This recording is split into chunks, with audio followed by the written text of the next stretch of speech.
Every disaster in Star Wars starts the same way. A guy in a robe stands up and says, "I've got a plan." And then 10 minutes later, planets are exploding, empires are rising, and someone's saying, "I have the high ground," like that fixes anything. It's like the galaxy's worst recurring joke.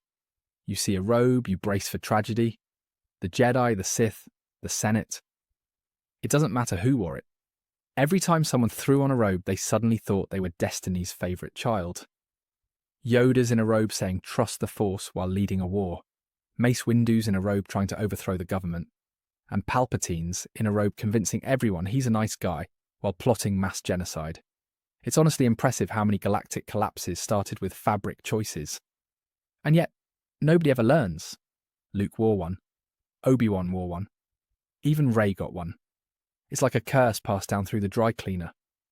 The moment you put one on, you lose all common sense and start thinking cryptic quotes count as leadership. Meanwhile, the people who actually saved the day, the smugglers, the soldiers, the rebels, they're all in regular clothes just trying to survive. They don't quote destiny, they just get stuff done. Funny how that works. So maybe the real moral of Star Wars isn't trust the Force, but stop trusting people who shop at the same store as Palpatine. Maybe the greatest threat to the galaxy wasn't the dark side, it was wardrobe confidence gone wrong. In this video, we'll break down how every major Star Wars disaster started with a guy in a robe, how blind faith disguised as wisdom ruined the galaxy, and why maybe it's time the Force got a dress code. Let's be honest, the Star Wars galaxy might have been a much safer place if everyone just wore pants and a jacket. Because when you really look at it, every galactic disaster, every moral collapse, every interplanetary meltdown starts with a guy in a robe acting like he's the smartest person alive. The robe is basically the Star Wars version of the "I know what's best for everyone" uniform. And nobody wore it better or worse than the Jedi. Think about it. The Jedi were supposed to be wise, patient, all-knowing guardians of peace. But half the time, they were just a bunch of mystical bureaucrats sitting in a circle, making bad decisions in matching beige fabrics. Qui-Gon Jinn literally gambled a child's freedom on a pod race because the Force told him to. Mace Windu basically tried to stage a Jedi coup against the Chancellor without even checking if he had a warrant. And Yoda, the 900-year-old moral compass of the galaxy, was like, "War not make one great," right before leading an entire army of clones into battle. And somehow the Jedi never questioned any of this. They treated the robe like armour, like wearing it made them incapable of being wrong. But underneath they were just people, tired, arrogant, and completely detached from reality. The same people who preached peace literally became generals in a galaxy-wide war, and none of them stopped to ask if that might be, a bit hypocritical. The irony is that the Jedi thought they were above politics. They believed they were serving the Force, not the Senate. Yet they spent most of the prequels sitting in the Senate chambers, debating policy like they were running for office.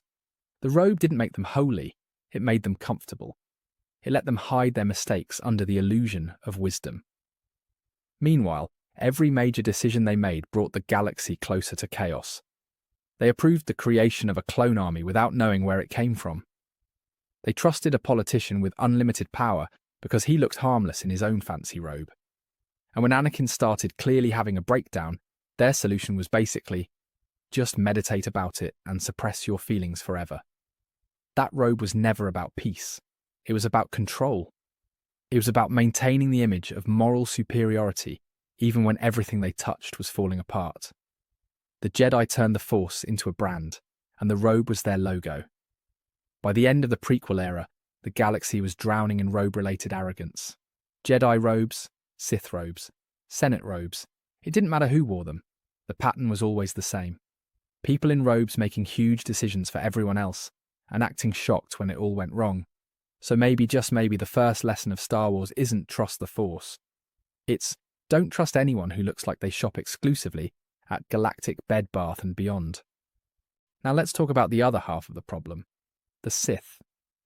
If the Jedi were robe-wearing idealists who destroyed the galaxy by accident, the Sith were robe-wearing sociopaths who did it on purpose. But both sides had the same delusion. They thought the robe meant they understood destiny better than everyone else. The only difference is that the Sith actually admitted it. Take Darth Sidious. The man wore 10 layers of velvet and evil smugness, whispering about the dark side while literally engineering the fall of civilization from a swivel chair. And somehow nobody suspected him. The guy could not have looked more like a villain if he tried. But the Senate saw the robe and thought, ah yes, trustworthy leadership material.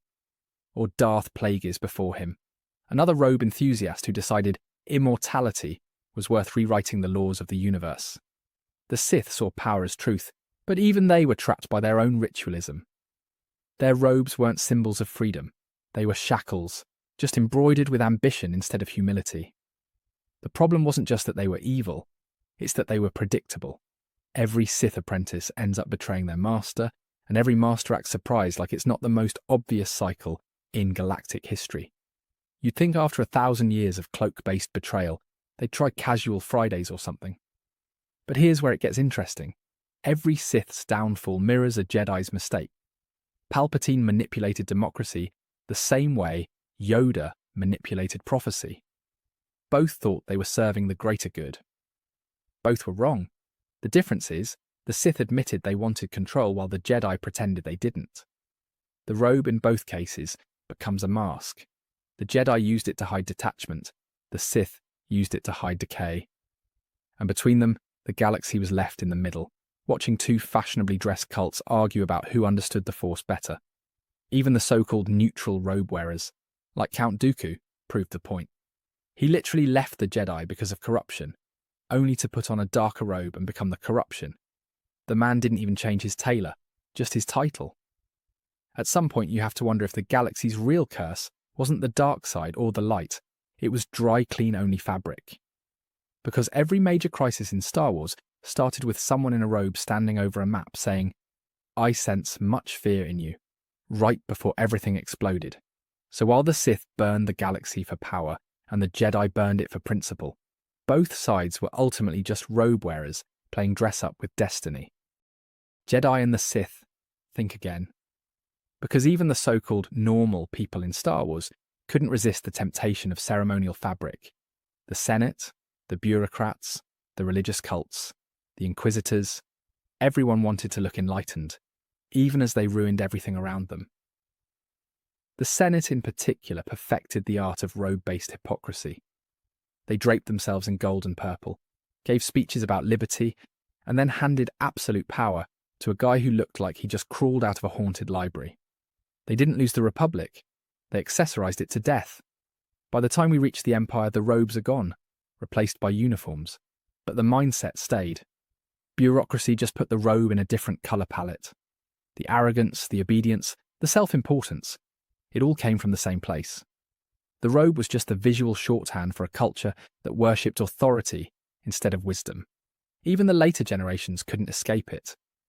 Luke starts as a farm boy, in plain clothes, free and innocent.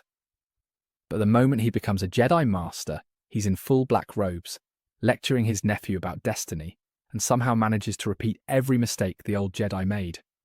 The man literally put on the outfit and instantly caught the same moral blindness. And don't even get me started on Snoke. Giant robe, zero personality. It's like the Force said, "We're out of ideas, just give this guy a bathrobe and a throne." The robe has become the most consistent symbol of delusion in Star Wars. Every person who wears one eventually believes they are untouchable, that they see the galaxy more clearly than everyone else. But what they really see is their own reflection. The Jedi called it enlightenment, the Sith called it ascension. But either way it led to collapse. That's what makes the ordinary heroes so important.